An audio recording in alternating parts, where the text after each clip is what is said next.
नमस्कार दोस्तों, मेरा नाम है प्रशांत शर्मा और आज हम एनालाइज करेंगे Newgen software technology limited company को। बात करें कंपनी आईटी सेक्टर कंपनी है और कंपनी मेनली सॉफ्टवेयर डेवलपमेंट काम करती है। कंपनी काफ़ी अच्छा बिजनेस है और आज की इस वीडियो में इसी कंपनी का हम फंडामेंटल एनालिसिस करेंगे और डिटेल में हम कंपनी का फंडामेंटल एनालिसिस करेंगे। सबसे पहले कंपनी का पूरा बिजनेस प्रोफाइल चेक करेंगे, फिर उसके साथ साथ पिछले 5 साल कंपनी के फाइनेंशियल चेक करेंगे, जिससे हमें ये पता लगे कि पिछले 5 साल में कंपनी की रिवेन्यू और प्रॉफिट वगैरह कैसी ग्रोथ आई है। और लास्ट में हम कंपनी की वैल्यूएशन करेंगे कि आज की डेट में कंपनी का जो शेयर प्राइस है वो इसकी अर्निंग के हिसाब से हमें सस्ते शेयर मिले या फिर महंगे शेयर मिले। दूसरी बात, ये जो वीडियो है अपने सब्सक्राइबर्स की डिमांड बना रहे हैं और अगर आप भी चाहते हैं हम आपके लिए किसी कंपनी का फंडामेंटल एनालिसिस करें तो हमारे वीडियो कमेंट बॉक्स में आप उस कंपनी का नाम लिख सकते हैं और हम कोशिश करेंगे कि जल्द से वीडियो बना के आपको उसके बारे में इंफॉर्मेशन दे दें। और अब हम बात करें company Newgen software technology limited के बारे में। तो कंपनी काफ़ी अच्छी है, स्मॉल कैप कंपनी जरूर है लेकिन फिर भी कंपनी काफ़ी अच्छा बिजनेस फाइल होल्ड करती है। बात करें तो कंपनी 32 ईयर्स पुरानी काफ़ी एक्सपीरियंस कंपनी है। कंपनी ने काफ़ी अच्छा अपना कस्टमर बेस बना लिया है, काफ़ी अच्छी कंपनी की ग्लोबल प्रेजेंस है, ग्लोबल कंपनी है। बात करें तो 8 कंट्रीज में कंपनी की डायरेक्ट प्रेजेंस है और 76 कंट्रीज में कंपनी कस्टमर है, तो कंपनी काफ़ी अच्छा ग्लोबल बिजनेस करती है। और कंपनी 17 बिजनेस वर्टिकल में काम करती है। उसमें जो मेजर वर्टिकल्स हैं वो है banking and financial services, insurance और गवर्नमेंट सेक्टर कंपनी। उसके अलावा अभी फाइनेंशियल ईयर 2024 में कंपनी ने 51 नए कस्टमर्स भी अपने साथ ऐड किए हैं और अभी कंपनी में टोटल 4000 लोगों की टीम है जो एम्प्लॉइज है कंपनी के। उसमें से 600 जो पर्सनल है कंपनी के, जो 600 एम्प्लॉइज हैं वो रिसर्च एंड डेवलपमेंट के डिपार्टमेंट काम करते हैं। तो कंपनी काफ़ी अच्छा R&D काम भी करती है और क्योंकि कंपनी अच्छा R&D का काम करती है इसलिए कंपनी में 45 पेटेंट्स जो कंपनी ने फाइल करे हैं और 24 जो पेटेंट है वो कंपनी को ग्रांट भी हो गए। तो कंपनी काफ़ी अच्छा रिसर्च एंड डेवलपमेंट काम भी करती है। फिर हम बात करें कंपनी के रेवेन्यू स्ट्रीम की, कंपनी को कहाँ से रेवेन्यू आता है, कहाँ से कंपनी पैसा कमाती है। तो कंपनी मेनली 3 रेवेन्यू स्ट्रीम में काम कर रही है। पहला है एन्युटी बेस्ड रेवेन्यू। इसमें कंपनी को ज़्यादातर जो है वो एनुअल फीस मिलती है। इसमें सब्सक्रिप्शन फीस है, एनुअल मेंटेनेंस और टेक्निकल सपोर्ट के चार्जेस हैं। उसके अलावा कंपनी अदर जो सपोर्ट एंड सर्विस प्रोवाइड करती है उसके चार्जेस मिलते हैं। तो company mainly annuity based revenue जो बिजनेस करती है वहाँ से कंपनी को सबसे ज़्यादा रेवेन्यू भी आता है। उसके बाद दूसरा है कंपनी का सेल ऑफ सॉफ्टवेयर प्रोडक्ट, जो वन टाइम अपफ्रंट कंपनी पैसा लेती है लाइसेंस फीस सॉफ्टवेयर डेवलप करने के लिए, वो दूसरा कंपनी का यहाँ पर देखें तो रेवेन्यू स्ट्रीम है। और तीसरा है सेल ऑफ सर्विसेज, जिसमें कभी कभार जो लोग सर्विस लेते हैं बुला करके, ठीक है एक बार काम करा लिया वापस भेज दिया, तो उसके थ्रू कंपनी पैसा कमाती है। 3 मेनली है, एक तो एन्युटी बेस जो हर साल सब्सक्रिप्शन के थ्रू पैसा मिलना है, उसके बाद सेल ऑफ सॉफ्टवेयर प्रोडक्ट और तीसरा सेल ऑफ सर्विसेज। अब क्योंकि हमने तीनों सेक्टर में इसमें काम करी, सेगमेंट में काम करी, तो कंपनी को कहाँ से रेवेन्यू आता है, तो सबसे ज़्यादा रेवेन्यू कंपनी को एन्युटी रेवेन्यू से आता है। इसमें कंपनी को 60% के रेवेन्यू आते हैं। सेल ऑफ प्रोडक्ट से कंपनी को 18% का रेवेन्यू आता है और सेल ऑफ सर्विसेज से कंपनी को 22% आता है। तो कंपनी का जो मेजर रेवेन्यू है वो एन्युटी बेस्ड जो बिजनेस कंपनी को वहीं से आता है। फिर बात करें कंपनी के वर्टिकल वाइज रेवेन्यू की, कंपनी बहुत सारे अलग अलग इंडस्ट्रीज को अपनी सर्विस देती है, तो कंपनी को कहाँ से कितना रेवेन्यू आता है, तो सबसे ज़्यादा कंपनी का रेवेन्यू वही बैंकिंग और फाइनेंशियल सर्विस आता है, जैसे सारी आईटी सेक्टर कंपनी को आता है। तो 70% कंपनी का रेवेन्यू बैंकिंग सेक्टर से आता है, 8% कंपनी रेवेन्यू गवर्नमेंट और PSU के सेक्टर से आता है, BPO से कंपनी 2% कमाती है, इंश्योरेंस से 7% है, हेल्थ केयर से 7% है और बाकी जो अदर सेक्टर्स में कंपनी काम करती है वहाँ से 6% होता है। तो वैसे तो डाइवर्सिफाइड है लेकिन फिर भी सबसे ज़्यादा जो डिपेंडेंसी है वो बैंकिंग सेक्टर के ऊपर ही है और सारी कंपनी ऐसे ही होता है, सबसे ज़्यादा जो IT सेक्टर की सर्विस है वो बैंकिंग और फाइनेंशियल सर्विस वाले ही यूज़ करते हैं। फिर बात करें कंपनी के ज्योग्राफिकल रेवेन्यू ब्रेकअप, इसमें बात की थी इंडिया में भी कंपनी काम है, ग्लोबली कंपनी काम करती है, तो वहाँ से कितना रेवेन्यू आता है, तो इंडिया से कंपनी को 32% आता है और EME यानी कि यूरोप, मिडिल ईस्ट और अफ्रीका से कंपनी को 35% का रेवेन्यू आता है, USA से कंपनी को 21% होता है और एशिया पैसिफिक से कंपनी को 12% यानी कि 12% होता है। तो कंपनी का यहाँ देखें तो ज्योग्राफिक रेवेन्यू काफ़ी अच्छा डिस्ट्रीब्यूटेड है। ज़्यादातर हम IT कंपनी देखें तो उनका US की मार्केट में बहुत ज़्यादा डिपेंडेंसी रहती है, लेकिन यहाँ देखें तो US से कंपनी को सिर्फ 21% रेवेन्यू आता है, इंडिया से, यूरोप से, एशिया पैसिफिक सब जगह से देखें तो काफ़ी अच्छा कंपनी का डिस्ट्रीब्यूटेड रेवेन्यू है ज्योग्राफिक वाइज। फिर बात करें कंपनी के इंटरनेशनल फुटप्रिंट की, जब बात करें ग्लोबल कंपनी है, इतने सारे बिजनेस है कंपनी के, तो कितना कितना क्या चीज़ें हैं। तो बात करें कंपनी टोटल जो ग्लोबली है वो 530 से ज़्यादा कस्टमर्स को अपनी सर्विस देती है 73 कंट्रीज़ में। तो कंपनी का डायरेक्ट ऑफिस तो 8 कंट्रीज़ में है ही है, उसके अलावा 73 कंट्रीज़ में कंपनी लगभग 530 से ज़्यादा क्लाइंट्स को अपनी सर्विस देती है। और जो कंपनी के ऑफिस है वो कौन कौन सी कंट्रीज़ में, तो इंडिया में है कंपनी का office, USA, Canada, UAE, Saudi Arabia, Australia, इस तरह की सारी कंट्रीज में कंपनी के ऑफिस हैं।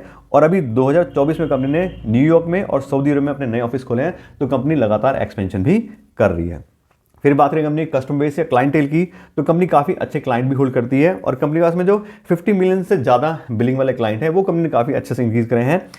फाइनेंशियल ईयर 2021 में कंपनी सिर्फ 26 ऐसे कस्टमर थे जो 50 मिलियन से ज़्यादा की बिलिंग वाले थे और अब 2024 में कंपनी ने 65 के लिए 3 गुने से ज़्यादा कंपनी ने यहाँ पे अपने कस्टमर इंक्रीज करें जो 50 मिलियन यानी कि हाई बिलिंग वाले कस्टमर। तो कंपनी काफ़ी अच्छा कस्टमर एक्विजिशन कर रही है और अभी फाइनेंशियल 2024 में 51 नए कस्टमर भी कंपनी ने अपने साथ ऐड करने के नए पोर्टफोलियो काफ़ी उसके पास आ गए हैं। तो कंपनी काफ़ी अच्छा बिजनेस कर रही है। फिर बात करें कंपनी के पेटेंट पोर्टफोलियो में, बात करी कंपनी काफ़ी अच्छा रिसर्च एंड डेवलप काम करती है। तो कंपनी ने अब तक 45 पेटेंट्स अप्लाई करें, इसमें 24 उसको मिल गए। तो अब पेटेंट मिलने का मतलब क्या है, कंपनी ने नई टेक्नोलॉजी कोई बनाई होगी, अच्छे से सब चीज़ रिसर्च एंड डेवलप करी होगी, तभी इतने अच्छे कंपनी पेटेंट हैं। और कंपनी अपनी रिसर्च एंड डेवलपमेंट की जो एक्टिविटी है उसके ऊपर लगभग 9% का पैसा खर्च करती है अपने रेवेन्यू का। तो कंपनी काफ़ी अच्छे रिसर्च एंड डेवलपमेंट का भी काम करती है। फिर बात करें कंपनी के शेयर होल्डिंग पैटर्न की, किन किन लोगों ने अपना पैसा इस कंपनी इन्वेस्ट किया हुआ है। तो प्रोमोटर्स के पास कंपनी के 54% शेयर है, एफआईज का इसमें 20% का स्टेक है, डीआईज का इसमें 9% का स्टेक है और पब्लिक ने भी इसमें 17% का स्टेक लिया हुआ है। तो सभी लोगों ने काफ़ी अच्छा इन्वेस्टमेंट किया है। बात करें एफआईडीएस की तो 29% काफ़ी हाई स्टेक्स में एफआईडीएस का, तो काफ़ी स्ट्रॉन्ग कंपनी है। अब क्योंकि एफआईडीएस की बात करें क्या है, बड़ी बड़ी कंपनियां होती हैं, अच्छे से रिसर्च करके सब चीज़ देख के इन्वेस्ट करती हैं। तो अगर ये कंपनियां किसी कंपनी में ज़्यादा स्टेक लेती हैं तो कहीं ना कहीं एक पॉजिटिव पॉइंट होता है कि कंपनी का उसका फ्यूचर अच्छा है, उसके फंडामेंटल स्ट्रॉन्ग है, इसीलिए इन लोगों ने इन्वेस्टमेंट किया हुआ है। तो हमारे लिए भी अच्छा ऑप्शन हो सकता है। तो कुल मिला बात करें कंपनी के सारी प्रोफाइल की, तो हमने देखा कंपनी काफ़ी अच्छे क्लाइंट होल्ड करती है, काफ़ी अच्छी प्रेजेंस की ग्लोबली है और काफ़ी पुरानी कंपनी है। रिसर्च का कंपनी काफ़ी अच्छा काम करती है, पेटेंट बढ़िया है। तो क्लियर हमें दिखाई दे रहा है कि स्मॉल कैप के हिसाब से काफ़ी अच्छा बिजनेस प्रोफाइल कंपनी होल्ड करती है। और अब हम बात करें कंपनी के फाइनेंशियल्स के बारे में कि पिछले 5 साल कंपनी के रेवेन्यू और प्रॉफिट में कैसी ग्रोथ आई है।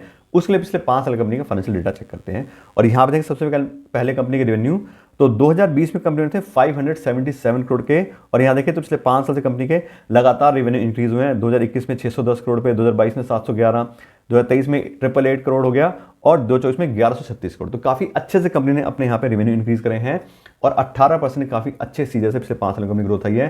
जैसे हम चेक किया था कंपनी लगातार कस्टमर एक्विजिशन कर रही है, नए कस्टमर के साथ जोड़ रही है, नए ऑफिस भी खोल रही है। तो कंपनी काफ़ी अच्छे से अपना बिजनेस इंक्रीज कर पा रही है।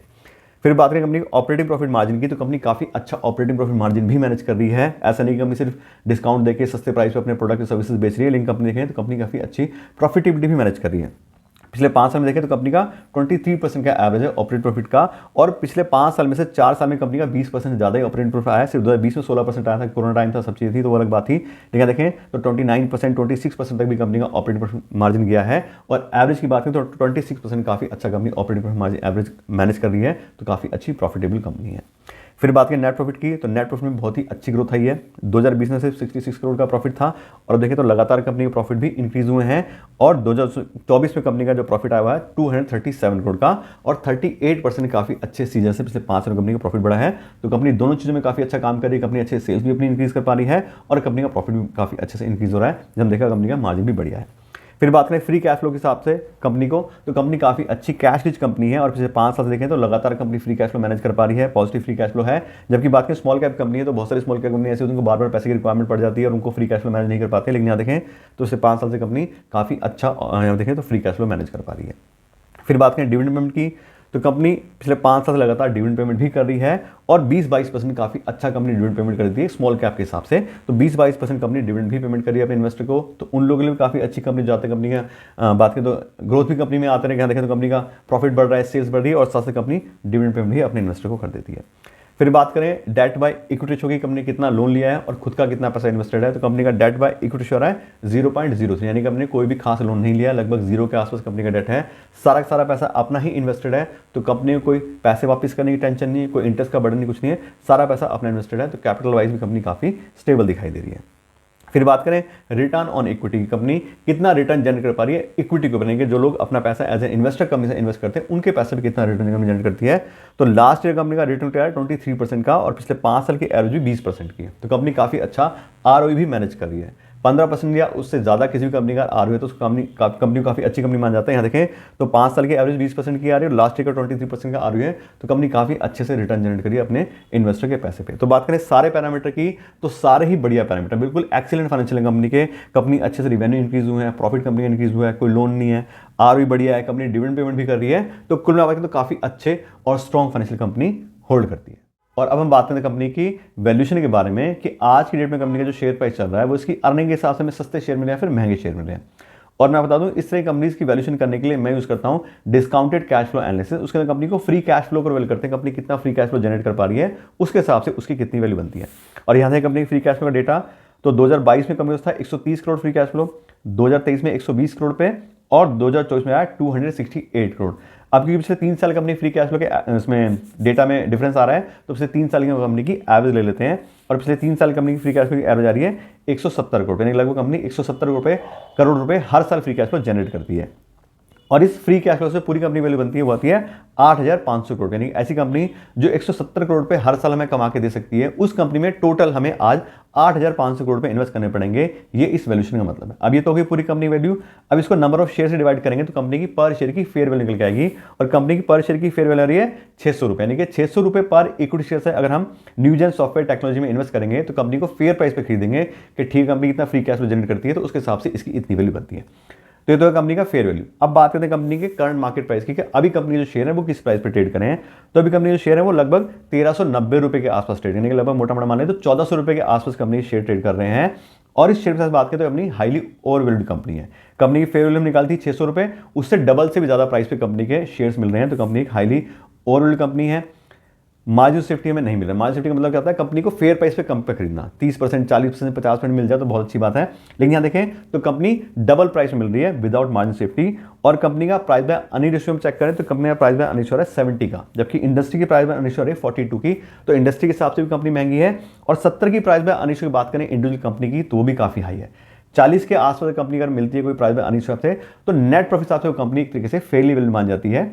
लेकिन यहाँ देखें तो नेट प्रॉफिट हिसाब से कंपनी काफी ओवरवैल्यूड आ रही है। डबल की प्राइस में नीचे होगी इंडस्ट्री के हिसाब से 70 और 42, और फ्री कैश फ्लो से कंपनी ओवरवैल्यूड है। तो कंपनी क्लियर में दिखाई दे रहा है कंपनी हाईली ओवरवैल्यूड कंपनी। अब क्यों ओवरवैल्यूड है, तो क्लियर हम देखा कि स्मॉल कैप कंपनी है, लेकिन फिर कंपनी काफी अच्छा कस्टमर बेस होल्ड करती है। डायरेक्ट कंपनी के ऑफिस हैं अलग अलग 8 कंट्रीज में, उसके अलावा काफी अच्छे पेटेंट हैं। पूरा प्रोफाइल बढ़िया कंपनी का। फाइनेंशियल में देखें तो काफी अच्छी ग्रोथ कंपनी में फाइनेंशियल में भी आई है, अच्छे सेल्स प्रॉफिट सब चीज़ बढ़ रही है। तो क्योंकि सारी चीजें पॉजिटिव है, तो लोगों के इन्वेस्टर्स हैं जो उनके सेंटीमेंट भी कंपनी साथ में है, तो उसको हाईली ओवरवैल्यूड पे आज की डेट में वैल्यूएशन आ रही है। तो वही बात है, कंपनी अच्छी है सब बड़े, लेकिन हमें सस्ती अभी नहीं मिल रही है। तो अगर आप अभी इस कंपनी में इन्वेस्ट करना चाह रहे हैं तो आपको इसी प्राइस पे खरीदना पड़ेगा। और हाई बात करें तो शेयर प्राइस, तो इसका मतलब क्या है, हाई प्राइस मतलब हाई रिस्क। अब क्यों कंपनी जैसा परफॉर्मेंस किया है वो सब पास्ट रिकॉर्ड है, फ्यूचर में कंपनी ऐसा परफॉर्म करेगी नहीं करेगी उसकी कोई गारंटी नहीं है। तो इस प्राइस में एंट्री लेंगे तो मेरे हिसाब से काफी ज्यादा रिस्क हमें जो है झेलना पड़ सकता है आने वाले फ्यूचर में। उसके बात करें कंपनी के शेयर प्राइस की ग्रोथ की, तो पिछले 6 महीने में कंपनी का शेयर प्राइस 50% इंक्रीज हो गया है। बात करें जून 2024 में कंपनी का जो शेयर प्राइस था वो 925 रुपये का था और अब हो गया 1400 रुपये। एक साल की बात करें तो पिछले एक साल में कंपनी का शेयर प्राइस डबल हो चुका है। दिसंबर 2023 में कंपनी का जो प्राइस था वो 700 रुपये के आसपास था और अब आ गया 1400। तो क्लियर दिखाई दे रहा है कि पिछले एक साल के अंदर काफी ज्यादा इंक्रीज इसका शेयर प्राइस हो चुका है। तो अब अगर हम एंट्री लेंगे तो कहीं ना कहीं हमारा रिस्क इंक्रीज हो सकता है। कंपनी के 52 वीक हाई और लो की बात करें तो 52 वीक हाई आ रहा है कंपनी का 1548 और उसी के आसपास लगभग अभी शेयर ट्रेड कर रहे हैं। कंपनी का 52 वीक लो आ रहा है 675, जो हमने निकाली एक तरह से फेयर। तो अगर हमें वापस से 600-700 के आसपास के शेयर मिल जाते हैं तो अच्छा रहेगा हमारे लिए, उस पर एंट्री ले लेंगे। तो उसके लिए इस कंपनी को अभी हम अपनी वॉच लिस्ट में रख सकते हैं। जब सही समय आएगा, जब उस प्राइस में मिल जाए तब हम इसमें एंट्री ले सकते हैं। या फिर अगर अभी हमें इन्वेस्टमेंट करना है तो कोई और कंपनी अगर हम देख लेंगे आईटी सेक्टर की या किसी और सेक्टर की, तो वो ज़्यादा बेटर रहेगा कि इतने ओवरवैल्यू प्राइस पे हम लेंगे तो हमारा रिस्क जो है इंक्रीज हो सकता है। तो इससे बात करें तो क्लियर हमें दिखाई दे रहा है कंपनी काफ़ी अच्छी है, लेकिन अभी सही समय नहीं, उसके शेयर खरीदने काफ़ी ओवर प्राइस है। तो इससे बात करें तो कंपनी पर आपको डिटेल नॉलेज दे दी है। आशा करता हूँ वीडियो अच्छी लगेगी।